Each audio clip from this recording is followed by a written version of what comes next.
એમાં કેશોલાલભાઈ ભુડિયા, કાનજીભાઈ ભુડિયા, એના આખું કુટુંબમાં અત્યારે હસુભાઈ જે હતા એને તો મન મૂકીને છૂટે હાથે દાન કર્યું. એમાં આફ્રિકામાં પણ એટલું જ દાન કર્યું. કે પટેલ છે એ પણ મોટા દાતા, જેને આપણે કચ્છને કે પટેલ સુપર સ્પેશિયાલિટી હોસ્પિટલ બનાવવા માટે ખૂબ મોટું જમીનનું દાન આપ્યું અને સાથે સાથે રૂપિયાનું પણ મોટું દાન આપ્યું. આરએસએસ સાથે સંકળાવવાનો વાત કરી તો આપણા કચ્છના જે બોર્ડર વિસ્તાર છે ત્યાં ઘણા બધા આપણા હિન્દુ ભાઈ બહેનોને તકલીફ બહુ છે. એ ભાઈ બહેનો આપણે કેવી રીતે એજ્યુકેશન આપી શકીએ એના માટે અમે હમણાં એક પ્રોજેક્ટ શરૂ કરીએ છીએ, જે એક બસની અંદર એ લોકોને એજ્યુકેશન પૂરું પાડશું. જો આપણા ધંધાની અંદર તો એવી કોઈ ચેલેન્જ આવી હોય તો કોઈ બહુ નિરાશા ન થાય, પણ ઘણી વખત સામાજિક કાર્યો કરતા હોઈએ એમાં ઘણા બધા વિઘ્નો આવતા હોય ત્યારે એવું થાય કે ભાઈ આ આપણે સમાજનું કામ કરીએ છીએ અને કેમ વિઘ્નો આવે છે. બાકી તો શું છે, એમાં થોડીક નિરાશા થાય, પણ પછી આપણે વિચારવું પડે કે ભાઈ સમાજનું કામ કરો તો તમને જોડાના હાર પહેરવા જ પડે. ખુશીના સમાચાર દઉં કે ઔદ્યોગિક જે કામદારો નથી મળતા એના માટે અમે એક બહુ ઊંચી કક્ષાની આઈટીઆઈ ન કહી શકાય પણ એનાથી ઊંચી કક્ષાની એક કોલેજ શરૂ કરશું, જેની અંદર બિઝનેસ કેમ થાય અને સ્કિલ્ડ માણસો કેવી રીતે નીકળી શકે એ માટે સંસ્થા બહુ મોટું રોકાણ કરશે અને સારામાં સારી એક કચ્છને સારામાં સારી સંસ્થાનો લાભ મળશે.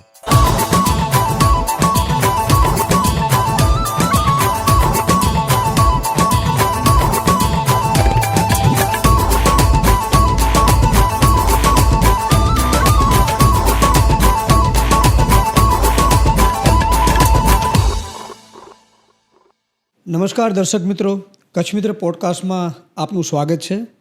આપણી સાથે આજે છે ગોપાલભાઈ માવજીભાઈ ગોરસિયા. ગોપાલભાઈનું નામ લઈએ એટલે એક ઉદ્યોગપતિ આપણી નજર સામે તરવરે, ખેડૂત છે, સમાજસેવી છે, શિક્ષણ શાસ્ત્રી પણ છે. વિશેષ કરીને કચ્છી લેવા પટેલ એજ્યુકેશન એન્ડ મેડિકલ ટ્રસ્ટના ચેરમેન તરીકે એમણે આખા કચ્છ હિતની બહુ મોટી જવાબદારી નિભાવી છે. આપણે જાણીએ છીએ કે કચ્છ જે પ્રકારનો જિલ્લો છે અને આરોગ્ય ક્ષેત્રે ખૂબ જ પછાત, પણ એમણે 25 વર્ષ પહેલાં MMPJ હોસ્પિટલ, જે લેવા પટેલ હોસ્પિટલ તરીકે ઓળખાય છે અને આખા કચ્છની અને કચ્છ બહાર નાઓની પણ સેવા કરે છે, એનું નિર્માણ કર્યું. આજે હોસ્પિટલ ધમધમે છે. એ પછી સુપર સ્પેશિયાલિટી કે પટેલ, જે કેન્સર અને હૃદયરોગની એક નિષ્ણાંત સેવા આપણી પૂરી પડે છે. એટલે આવા કામો જેમના માર્ગદર્શનમાં થયા છે અને આજે સતત થઈ રહ્યા છે, એમની સાથે આપણે આજે વાતચીતનો દોર સાધીએ. ગોપાલભાઈ, આપનું સ્વાગત છે પોડકાસ્ટમાં. દર્શકોને અને ખાસ તો એ જાણવું છે કે આરોગ્ય ક્ષેત્રે જે કચ્છની જે જરૂરિયાત હતી એ પૂરી કરવાનો વિચાર તમને કઈ રીતે આવ્યો?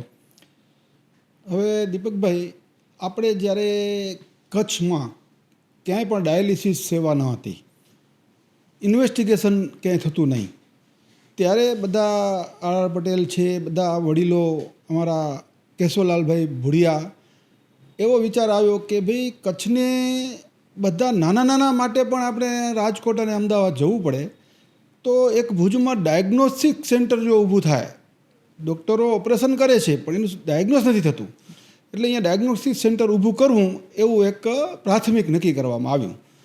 અને 1998માં આપણે એનો હોસ્પિટલનું ખાતમુહૂર્ત કર્યું અને 2000માં ડિસેમ્બરમાં ઓપનિંગ થયું. અને પછી જ્યારે આપણે કચ્છનું પહેલું સિટી સ્કેન, કચ્છના પહેલાં ડાયાલિસિસ 10 મશીન અને કચ્છના બધા અલગ અલગ વિભાગ જે હતા જ નહીં એ બધા શરૂ કર્યા. અને પછી જે આ હોસ્પિટલે ધીમે ધીમે એવું લાગ્યું કે ખાલી ડાયગ્નોસ્ટિક સેન્ટર કરતાં જો બીજી બધી સેવાઓ, ઓપરેશન થિયેટર, બીજું બધું જો શરૂ કરીએ તો કચ્છને બહુ વધુ લાભ મળે.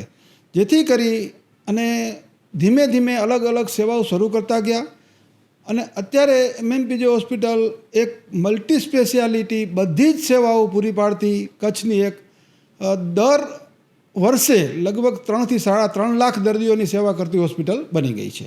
અને ગોપાલભાઈ, 25 વર્ષ હવે પૂરા થાય છે, રજત જયંતિની ઉજવણી થશે. આ 25 વર્ષની યાત્રા કેવી રહી? દીપકભાઈ, આપણે જો આ હોસ્પિટલનું 2001ની અંદર ભૂકંપ આવ્યો ત્યારે લગભગ જનરલ હોસ્પિટલ તો પૂરી થઈ ગઈ, પણ હોસ્પિટલને એક આની પણ આંચ નથી આવી. અને અમે આખી હોસ્પિટલ ત્યારે ને ત્યારે શરૂ કરી. આપણું સિટી સ્કેન પણ ચાલુ, બધી જ વસ્તુ ચાલુ હતી અને એકદમ ફાસ્ટ હોસ્પિટલ શરૂ કરી દીધી અને બધા જ કામ આપણે શરૂ કર્યા. એમાં પણ 3-4 દિવસ પછી તો ઇઝરાયલની આખી હોસ્પિટલ આવી, એ પણ આપણી જ હોસ્પિટલ સાથે સંલગ્ન થઈ ગઈ અને આપણે એ હોસ્પિટલને કામ કરતી કરી દીધી. અને આપણી પાસે પાછળ ગ્રાઉન્ડ છે એટલામાં ઇઝરાયલની આખી હોસ્પિટલ ઊભી થઈ ગઈ. એટલે આપણા ડાયગ્નોસ થાય અને ત્યાં એ લોકો ઓપરેશન કરે. આ રીતના પ્રોપર વ્યવસ્થા થઈ. પછી પણ આપણે 2010ની અંદર સ્વામિનારાયણ મંદિર અને હોસ્પિટલ બંને ભેગા થઈને લગભગ આપણે 8 કેમ્પ કર્યા, જેની અંદર લગભગ 30,000 માણસોની ફ્રી ઓફ કોસ્ટ સેવા થઈ. અને પછી હોસ્પિટલનું પાછું 2010માં અર્જણભાઈએ વિસ્તરણ કર્યું અને અલગ અલગ વિભાગો શરૂ કર્યા. ભુજ મંદિરે પણ એમાં MRI દાનમાં આપ્યું અને આજની તારીખ સુધી એનું વિસ્તરણ કન્ટિન્યુઅસ ચાલુ છે. હમણાં આપણે 2020માં જ્યારે કોરોના આવ્યો ત્યારે આપણે એટલું બધું હોસ્પિટલની અંદર ઘસારો થયો કે આપણે ત્યારે ને ત્યારે પાછળ એક નવી હોસ્પિટલ ઊભી કરી અને ખૂબ માણસોની સેવા કરી. કોરોના વખતે ઓક્સિજનની ખૂબ જ અછત હતી અને એ વખતે પણ આપણી હોસ્પિટલે કંઈક વિશેષ પ્રયાસો કર્યા હતા. હા, કોરોનામાં ઓક્સિજન તો એક ખાસ પ્રોબ્લેમ હતો. તો અમે ઓક્સિજન માટે અર્જન્ટ 2 નવા પ્લાન્ટ લીધા અને તેમ છતાં બાટલા આજે દર્દીઓને ઘરે બાટલો પણ સાથે મૂકવો પડે એટલે અમે દુબઈથી અર્જન્ટ શિપમેન્ટ કરાવ્યું અને અર્જન્ટ અહીંયા અમે 400 બાટલા મંગાવ્યા. ગોપાલભાઈ, આટલી વ્યાપક પ્રવૃત્તિ તમે કરો છો, આરોગ્ય શિક્ષણ ક્ષેત્રે કરો છો, મને સૌને ખ્યાલ છે કે દાતાઓનો સહયોગ વગર આ બધું શક્ય નથી. તો એ દાતાઓનું આપણું કેવું હંમેશા યોગદાન મળ્યું છે અને એનો વિશ્વાસ કઈ રીતે જીત્યો છે? હવે જો આપણા કચ્છના લગભગ બધી જ્ઞાતિઓના માણસો વ્યવસાય અર્થે અલગ અલગ જગ્યાએ સ્થાયી થયા છે અને જે સ્થાયી થયા એમાં અમારા જે કચ્છી લેવા પટેલ સમાજના માણસો બધા આફ્રિકા અને યુકેમાં વધારે સ્થાયી થયા છે. તો એ લોકોને વતન પ્રેમ ખૂબ છે કે વતનમાં અમારે કંઈક ને કંઈક કરવું. ત્યાં પણ કરે છે, પણ વતનમાં ગમે એમ કરીને મારે કંઈક કરી છૂટવું છે એવા એ લોકોના દિલમાં ખૂબ લાગણી. એના કારણે એ લોકોએ જ્યારે અમે એને આહ્વાન કર્યું ત્યારે એ લોકોએ ખૂબ ખોબા ભરીને દાન દીધું, જેના કારણે આ બધી પ્રવૃત્તિ થઈ શકે છે. ગોપાલભાઈ, તમે વતન પ્રેમની વાત કરી અને સૌ કોઈ જાણે છે કે કચ્છીઓનો વતન પ્રેમ, એમાં ખાસ કરીને લેવા પટેલ સમાજના જે લોકો દેશ વિદેશમાં સ્થાયી થયા છે એમનું વતન પ્રેમ અદ્ભુત છે. આજે તમે એક સમાજના અગ્રણી છો, એક મવડી છો, એક ચિંતા એ આવે છે કે આજે જે નવી પેઢી છે, આજે ચાહે લેવા પટેલ સમાજની હોય કે બીજી જ્ઞાતિની, જે વિદેશમાં સ્થાયી થઈ છે, એના સંસ્કારોમાં મોટી થઈ છે, એમને કચ્છ પ્રત્યે અથવા તો વતન પ્રત્યેનો એમના પ્રેમમાં થોડીક ઓટ આવે છે. હા દીપકભાઈ, આમાં એવું બધું છે કે ઘણા બધા અમારા યુકે ખાસ કરીને હવે એને સેલ્ફ સફિશિયન્ટ થઈ ગયા, કારણ કે ગવર્મેન્ટ બધું પૂરું પાડે છે. એને રહેવાનું મકાન ન હોય તો ગવર્મેન્ટ આપે, મેડિકલી ગવર્મેન્ટ આપે, એટલે એ લોકોને હવે એમ લાગે છે કે અમારી કોઈની જરૂર જ નથી. આમ સામાજિક જે બંધન હોવા જોઈએ એ તૂટી ગયા છે, જેના કારણે કરીને થોડું એવું થાય છે. પણ અમે ત્યાં યુકે સમાજની અંદર હમણાં ઘણા બધા પ્રયત્નો કર્યા, જેમાં ખાસ કરીને નવરાત્રિનો 9 દિવસનો એટલો વિશાળ પ્રોગ્રામ કર્યો કે જેમાં ઘણા બધા યુવાઓ એ નવરાત્રિના કારણે જોડાણા અને હવે એ લોકોને થોડુંક વતન પ્રત્યે થોડું એને પ્રેમ જાગવા માંડ્યો છે, કારણ કે એને ખબર પડવા માંડી છે કે આપણું જૂનું જે આપણા જે સંસ્કૃતિ છે એ કેટલી બધી વિશાળ છે. તો હવે ધીમે ધીમે એ પણ આપણા કચ્છ તરફ, કારણ કે આફ્રિકા તો આપણા કચ્છ તરફ છે જ, એ લોકોને કોઈ પ્રોબ્લેમ નથી, કારણ કે એ લોકોને ખબર છે કે ભવિષ્યમાં કદાચ કાંઈ પ્રોબ્લેમ થશે તો મારે દેશ સાથે જોડાઈને રહેવું પડશે. અને ઓસ્ટ્રેલિયા હવે બહુ સ્થાયી થાય છે, એટલે ઓસ્ટ્રેલિયામાં પણ એ લોકો કચ્છ સાથે જોડાયેલા રહે છે, કારણ કે એ લોકોને પણ યુવાન વેને લોકોને પણ હવે શું સંસ્કૃતિનાથી અમે મંદિર છે ભુજ મંદિર, એવી રીતે સંસ્કૃતિ સાથે આદાન પ્રદાન કરશું તો જોડાયેલા રહેશે એવું અમને લાગે છે. એટલે અમે સંસ્કૃતિ સાથે કેવી રીતે જોડી શકાય, અને હવે અમે એવા પ્રયાસો કરી રહ્યા છીએ. એજ્યુકેશન એન્ડ મેડિકલ ટ્રસ્ટની જે અલગ અલગ એક્ટિવિટી છે, પ્રવૃત્તિ છે, દાતાઓની આપણે વાત કરી, મને અત્યારે બે નામ યાદ આવે છે, કે પટેલ અને હસુભાઈ ભુડિયા. બીજા ઘણા બધા મોટા દાતાઓ છે, એમના પ્રદાન વિશે આપ ખાસ કંઈ વાત કરશો? હવે હું પેલી હસુભાઈ ભુડિયાની વાત કરું તો એનું કુટુંબ, એમાં કેશવલાલભાઈ ભુડિયા, કાનજીભાઈ ભુડિયા, એના આખું કુટુંબમાં અત્યારે હસુભાઈ જે હતા એને તો મન મૂકીને છૂટે હાથે દાન કર્યું. એમાં આફ્રિકામાં પણ એટલું જ દાન કર્યું. કેટલા બધા માણસોને જમાડે છે, કેટલી બધી સ્કૂલો બનાવી ત્યાં. અને અહીં પણ આપણે જે MMPG હોસ્પિટલનું 25 વર્ષ પૂરા થાય છે એના માટે આપણે ઘણું બધું મોટું રિનોવેશન હાથ ધર્યું. કારણ કે દીપકભાઈ તમને ખબર છે કે CT સ્કેન હોય, MRI હોય, એની આયુષ 10 વર્ષની. હવે બધું જ મશીન બદલાવવી પડે, ઓપરેશન થિયેટર બધા નવા બનાવવા પડે, તો લગભગ અમે 30 કરોડનો ખર્ચો તો હમણાં એનો બધું ચેન્જ કરવામાં કર્યો છે, મશીનરી ચેન્જ કરવામાં. એટલે આ બધો જ ખર્ચો એ કુટુંબ તરફથી ઘણો બધો એમાં સહયોગ આપવામાં આવ્યો છે. તો કે પટેલ છે એ પણ મોટા દાતા, જેને આપણે કચ્છને કે પટેલ સુપર સ્પેશિયાલિટી હોસ્પિટલ બનાવવા માટે ખૂબ મોટું જમીનનું દાન આપ્યું અને સાથે સાથે રૂપિયાનું પણ મોટું દાન આપ્યું, જેના કારણે કચ્છને બહાર જવા માટે ઘણા બધા દર્દીઓ રસ્તામાં પ્રોબ્લેમ થતો હતો મોટી સેવા લેવા માટે, તો એ રસ્તામાં પ્રોબ્લેમ ન થાય અને અહીં જ સેવા મળે, એના કારણે આપે કે પટેલ હોસ્પિટલની સ્થાપના કરી અને એમાં કાનજીભાઈનું ખૂબ મોટું યોગદાન રહ્યું. તમારી વાતમાં હું એક સરસ યાદગીરી ઉમેર્યું કે પટેલ એને કચ્છ મિત્રનો આપ જાણો છો કે બહુ મોટો એવોર્ડ, એમની સેવાઓને આપણે બિરદાવતો એવોર્ડ આપ્યો હતો. અને હસુભાઈ ભુડિયા, હું જે જગ્યાએ બેઠો છું એ જ જગ્યાએ કચ્છ મિત્ર ભવનની મુલાકાતે આવ્યા ત્યારે એ બેઠા હતા અને નો ડાઉટ એમનું જબરદસ્ત યોગદાન છે. આપણે MMPG હોસ્પિટલની વાત કરી, 25 વર્ષની યાત્રા પછી આજે એમાં કઈ ફેસિલિટી છે, અને બીજી ખાસ વિશેષ વાત એ કે આપની ઉજવણી આવશે એના શું કાર્યક્રમ તમે કંઈ ઘડી કાઢ્યા છે?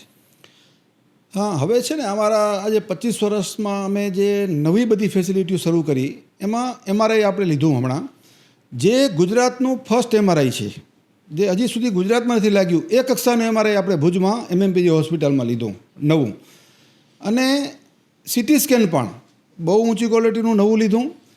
બાળકોનો વિભાગ આપણે ભુજની અંદર પ્રાઇવેટમાં એક જ NICU છે જે ખૂબ ઊંચી કક્ષાનું કહી શકાય. આપણે એમાં NICU કર્યું સારી ઊંચી કક્ષાનું, એમાં વેન્ટિલેટર, બાળકોના વેન્ટિલેટર પણ લીધા. એ જ રીતે આંખનો વિભાગ આખો, ઓપરેશન થિયેટરો બધું જ નવું કર્યું. ગાયનેકનું પણ બધું ઓપરેશન થિયેટર, એનો આખો વિભાગ એ પણ બધો નવો કર્યો. મોર્ચરી પણ નવી કરી. એટલે આખી હોસ્પિટલને બધું જ નવું રૂપ આપ્યું. અને હવે જે છે અમારે હજી પણ ઈચ્છા છે, હસુભાઈની પણ એના કુટુંબની પણ ઈચ્છા છે કે આ હોસ્પિટલને હજી આપણે ખૂબ આગળ લઈ જવી છે.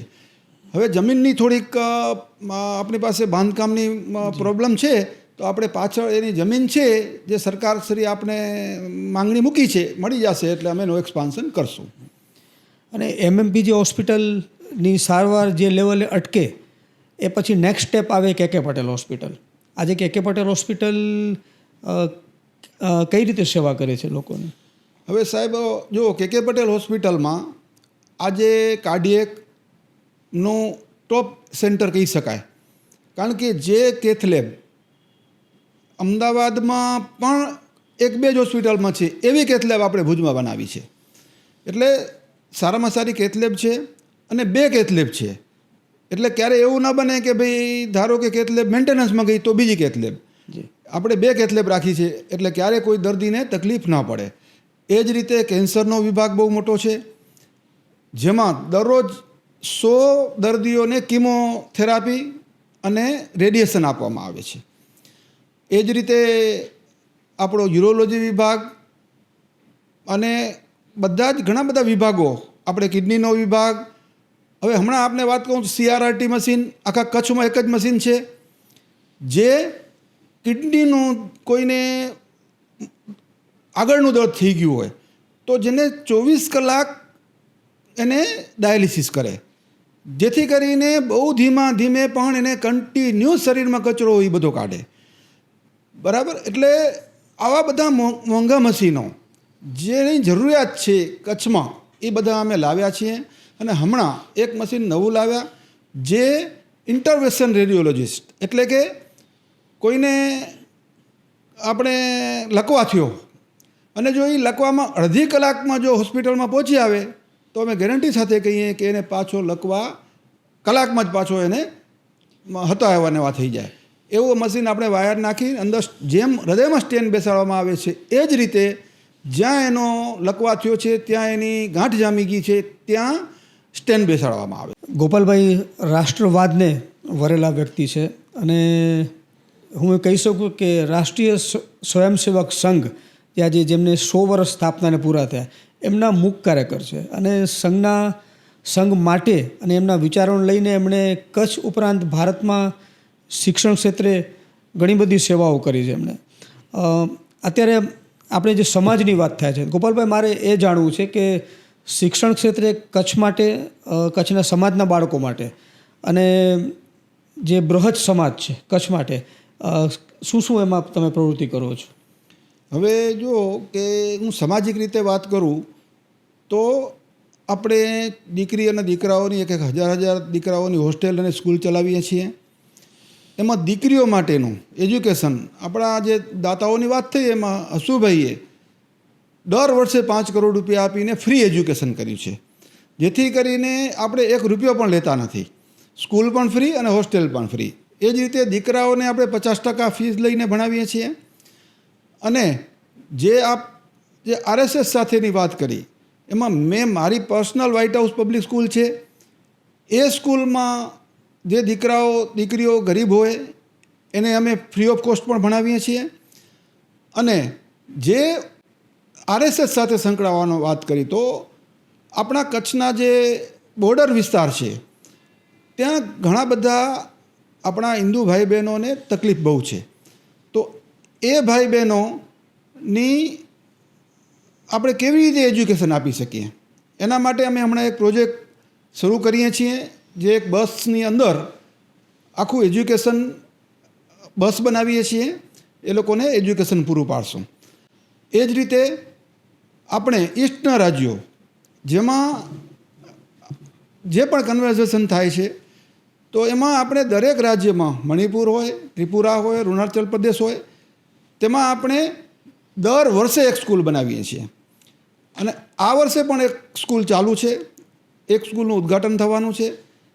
એક વર્ષ એવું નથી ગયું, 10 વર્ષ પહેલાં આપણે સંકલ્પ કર્યો હતો. કચ્છ મિત્રના જ જૂના છે આપણા તંત્રી કીર્તિભાઈ ખત્રી સાથે અમે ત્યાં 22 દિવસની મુલાકાતે ગયા હતા. અને એમાં અમને બધી ખબર પડી કે આ જગ્યાએ બહુ તકલીફ છે. વાંસની સ્કૂલો હોય, આપણે વિચાર્યું નહોતું, એને આપણે અદ્યતન સારી સ્કૂલો બનાવી આપીએ છીએ જે રાષ્ટ્રને હિતમાં આ કામ થાય છે. બીજી વાત આપણે કરું દીપકભાઈ કે રાષ્ટ્રહિતની તમે વાત કરીને એમાં જ્યારે હમણાં આપણે યુદ્ધનું વાતાવરણ થયું ત્યારે ઓપરેશન સિંદૂર વખતે અમારા બંને હોસ્પિટલો એક કચ્છી પટેલ સમાજે જાહેરાત કરી કે જે પણ સૈનિકો અને પબ્લિકમાંથી કોઈ પણ ઘવાશે તો એની આ બંને હોસ્પિટલો ફ્રી ઓફ કોસ્ટ સારવાર કરશે. હવે આમાં કેટલો ખર્ચ આવે તો દાતાઓ બધા રેડી હતા કે ગમે એટલો ખર્ચ આવે અમે એને પૂરો પાડશું. આજે લેવા પટેલની પ્રવૃત્તિઓ જે કરી રહ્યું છે સમાજ, એ બધી પ્રવૃત્તિઓમાં અમારા વિદેશ વસતા બધા દાતાઓ અને 24 ગામના કાર્યકર્તાઓનો અમને ખૂબ સહકાર મળી રહ્યો છે. દીપકભાઈ, જો સહકાર વગર તો કોઈ વસ્તુ આગળ વધતી નથી, એટલે બધાનો સહકાર હોય તો જ આગળ વધે. તો અમને આ બધા જનો ખૂબ સહકાર મળી રહ્યો છે, સંસ્થાઓનો અને દાતાઓનો અને ગામ લોકોનો, જેથી કારણે આ અમારે પ્રવૃત્તિઓ કરી શકીએ છીએ. ગોપાલભાઈ, આપણે દાતાઓની વાત કરી કે આટલું મોટું તમે નેટવર્ક ચલાવો છો હોસ્પિટલોનું, શિક્ષણ સંસ્થાઓનું, એમાં દેશ વિદેશના દાતાઓનો ખૂબ સહયોગ મળે છે, પણ સંસ્થાકીય સહયોગ પણ આપણે મળતો હશે. ખાસ કરીને જે ધાર્મિક સંસ્થાઓ છે એનું યોગદાન સમાજને મળ્યું છે, તો એની થોડીક આપ વિગતો આપો. દીપકભાઈ, વાત કરું આપને તો ભુજ સ્વામિનારાયણ મંદિરે અમને MRIમાં સહયોગ આપ્યો. 8 મેડિકલ કેમ્પ કર્યા 2010માં, એમાં એનો ખૂબ મોટો સહકાર મળ્યો. અને એ જ રીતે સ્વામિનારાયણ મણિનગર સ્વામિનારાયણ મંદિર અને એના ગાદી સંસ્થાન, એના આચાર્ય પુરુષોત્તમ પ્રિયદાસજી ત્યારે હતા. અમને ખાલી અમે ઓક્સિજનની બહુ તકલીફ, આપને ખબર છે કોરોનામાં, તો 2 જ મિનિટમાં એને અમને કીધું કે ભલે તમે 2 પ્લાન્ટ લઈ લો. તો 3 કરોડ રૂપિયા ફાળવી અને અમે ઓક્સિજનના પ્લાન્ટ એને લઈ આપ્યા. એટલે આ રીતે, અને અમે કે પટેલ હોસ્પિટલમાં પણ ખૂબ મોટું દાન અપાવ્યું. લગભગ 20 થી 25 કરોડ રૂપિયા એના હરિભક્તોથી એને દાન અપાવ્યું. એટલે આ સંસ્થાઓનો ખૂબ મોટો સહયોગ મળી રહ્યો છે. ગોપાલભાઈ, હોસ્પિટલના માધ્યમથી આપણે રોગની સારવાર તો કરીએ છીએ, બહુ મોટા રોગથી માંડી અને નાની મોટી સારવાર, પણ આજે એક જનજાગૃતિની વાત છે અને આપણે જાણીએ છીએ કે prevention is better than cure. તો એક એવું લાગે છે કે સંસ્થા આટલી બધી અનુભવી થઈ તો કચ્છના દર્દીઓ, કચ્છના લોકોની એવી સેવા કરવી જોઈએ કે રોગને ઉગતો ડામી દેવો, જે અવેરનેસની વાત છે. એના માટે આપણે કંઈ વિચાર્યું છે? દીપકભાઈ, અમે છે ને આ અમારા 25 વર્ષ પૂરા થાય છે એના અનુલક્ષીને અલગ અલગ પ્રોગ્રામો જાહેર કર્યા છે. એની અંદર ભુજ અને ગાંધીધામમાં વોકેથોન કરી છે કે જેમાં અમે લોકોને સ્વાસ્થ્ય માટે જાગૃત કરશું. અને બીજું, આખા કચ્છની અમે વાનગી હરીફાઈ કરી છે કે જેમાં વાનગીઓ કઈ ખાવી જોઈએ અને કઈ આપણા માટે હેલ્ધી નથી. એના માટે અમે આખા કચ્છના બધા જ અલગ અલગ વ્યક્તિને સાંકળી દેશી ફૂડ, દેશી ફૂડને કઈ રીતે પ્રમોટ કરવું અને જે ફૂડની અંદર તેલ ઓછું અને કેવી રીતે તમે રસોઈ બનાવી શકો એની હરીફાઈ બહુ મોટા પ્રમાણમાં કરવાના છીએ. અને બીજું કે હમણાં અમે એક પ્રોગ્રામ કર્યો જેમાં આખી જાગૃતિ શેની હતી કે કાચું અને ફ્રૂટ કેવી રીતે તમે એને રેગ્યુલર તમારા 3 ટાઈમના ભોજનનીમાં 2 ટાઈમ તમે કેવી રીતે વણી શકો, જેથી કરીને એક ટાઈમ તમે રાંધેલું ભોજન ખાઓ પણ બાકી તમે ફ્રૂટ અને બીજું કેવી રીતે કરી શકો જેથી કરીને તમારું સ્વાસ્થ્યને પણ સારામાં સારું થઈ શકે. એટલે અમે આ પ્રોગ્રામની અંદર ઘણા બધા પ્રોગ્રામ કરી અને સ્વાસ્થ્ય માટેની જાગૃતિ માટે અમે સાંકળી લીધું છે. કે પટેલ હોસ્પિટલ અને લેવા પટેલ MMPG હોસ્પિટલ બહુ મોટું નેટવર્ક છે, દર્દીઓ, હજારો દર્દીઓ લાભ લે છે, પણ કચ્છ એક છેવાડાનો જિલ્લો છે અને આપણે સૌ જાણીએ છીએ કે કચ્છમાં કોઈ આવવા તૈયાર નથી હોતું અને સ્કિલ્ડ લોકોની આપણે હંમેશા ખોટ પડતી હોય છે. તો તમને આવા કોઈ પ્રશ્નો ઊભા થાય છે? દીપકભાઈ, અમને બહુ મોટો પ્રશ્ન છે આનો, અને એ પ્રશ્નના સોલ્યુશન માટે અમે જે નર્સોને સોલ્યુશન માટે અમે નર્સિંગ કોલેજ શરૂ કરી આજથી 14-15 વર્ષ પહેલાં. હવે અમને નર્સોનો ખૂટતો પ્રોબ્લેમ સોલ્વ થયો, પણ હમણાં 3-4 વર્ષ ત્યાં ટેકનિકલ સ્ટાફનો બહુ પ્રોબ્લેમ થાય છે કે ઓપરેશન થિયેટરના ટેકનિશિયનો, CT સ્કેન, MRIના ટેકનિશિયનો કોઈ મળતા જ નથી. એટલે અમે હમણાં ગયા વર્ષે ટેકનિકલ સ્ટાફનો પણ કોર્સ બધા શરૂ કર્યા છે અને હવે અમે ડૉક્ટરો પણ અમુક નથી મળતા, તો એનો DNBના પણ કોર્સ અમે આ વર્ષથી શરૂ કરવા જઈ રહ્યા છીએ. અને બીજું, તમને ખુશીના સમાચાર દઉં કે ઔદ્યોગિક જે કામદારો નથી મળતા એના માટે અમે એક બહુ ઊંચી કક્ષાની ITI ન કહી શકાય પણ એનાથી ઊંચી કક્ષાની એક કોલેજ શરૂ કરશું જેની અંદર બિઝનેસ કેમ થાય અને સ્કિલ્ડ માણસો કેવી રીતે નીકળી શકે એ માટે સંસ્થા બહુ મોટું રોકાણ કરશે અને સારામાં સારી એક કચ્છને સારામાં સારી સંસ્થાનો લાભ મળશે. ગોપાલભાઈ, આપને આજે સમાજ કચ્છ કે ગુજરાત જે રીતે ઓળખે છે, એ કચ્છના 24ના બળદિયા ગામમાં તમે જન્મ્યા, મોટા થયા, તો આજે જે લેવલે છો એ લેવલે તમે કઈ રીતે પહોંચ્યા? ક્યાં તમે ભણ્યા? શું એજ્યુકેશન લીધું? એજ્યુકેશનમાં દીપકભાઈ બહુ આગળ નથી, પણ મારું જે વિચાર છે ને એ એવા હતા કે કંઈક મોટું કરવું જોઈએ. એટલે જે હું બધાને કહું છું કે તમે છે ને વિચાર જ મોટા રાખો તો તમે કંઈક મોટું કરી શકશો. હવે હું તમને એક નાનકડો દાખલો દઉં કે હવે હું આફ્રિકા ગયો તો કોઈ પણ આપણે વિચારીએ કે અહીંયા આપણે 200 એકર 500 એકરની આપણે વાત કરીએ ખેતી કરવી હોય તો મેં સીધી વાત કરી ત્યાં 20,000 એકરની કે 20,000 એકર જમીન લેશું તો 20,000 એકર જમીન લેશો તો તમે એમાં કાંઈ કરી શકશો ને. એટલે અમે અત્યારે ત્યાં 15,000 એકર જમીનમાં ખેતી કરીએ છીએ. સરસ. કુંવરભાઈ, જીવનમાં તમને પણ ઘણા બધા પડકાર આવ્યા હશે, તો એ જાણવામાં રસ છે કે સૌથી મોટી ચેલેન્જ ક્યારે આવી હતી? એવી જ રીતે જીવનમાં ક્યારે નિરાશા તમને થાય છે? આમાં દીપકભાઈ, જો આપણા ધંધાની અંદર તો એવી કોઈ ચેલેન્જ આવી હોય તો કોઈ બહુ નિરાશા ન થાય, પણ ઘણી વખત સામાજિક કાર્યો કરતા હોઈએ એમાં ઘણા બધા વિઘ્નો આવતા હોય ત્યારે એવું થાય કે ભાઈ આ આપણે સમાજનું કામ કરીએ છીએ અને કેમ વિઘ્નો આવે છે. બાકી તો શું છે, એમાં થોડીક નિરાશા થાય, પણ પછી આપણે વિચારવું પડે કે ભાઈ સમાજનું કામ કરો તો તમને જોડાના હાર પહેરવા જ પડે, એમ સમજીને પછી આપણે કામ આગળ વધારીએ છીએ. ગોવલભાઈ, કચ્છી લેવા પટેલ સમાજ અને તમે જેના સૂત્રધાર છો એ એજ્યુકેશન એન્ડ મેડિકલ ટ્રસ્ટના ઉપક્રમે કચ્છની ઘણી બધી સેવા થઈ રહી છે અને હજી મને લાગે છે જે રીતે જુસ્સો છે સમાજનો અને તમારી ટીમનો, એ જોતાં એમ કહી શકાય કે હજી લાંબી મજલ આપણે કાપવાની બાકી છે. આપ કચ્છ મિત્ર પોડકાસ્ટમાં આવ્યા અને બધી દર્શકોને આવી સરસ માહિતી આપી એના માટે આપનો ખૂબ ખૂબ આભાર. ધન્યવાદ.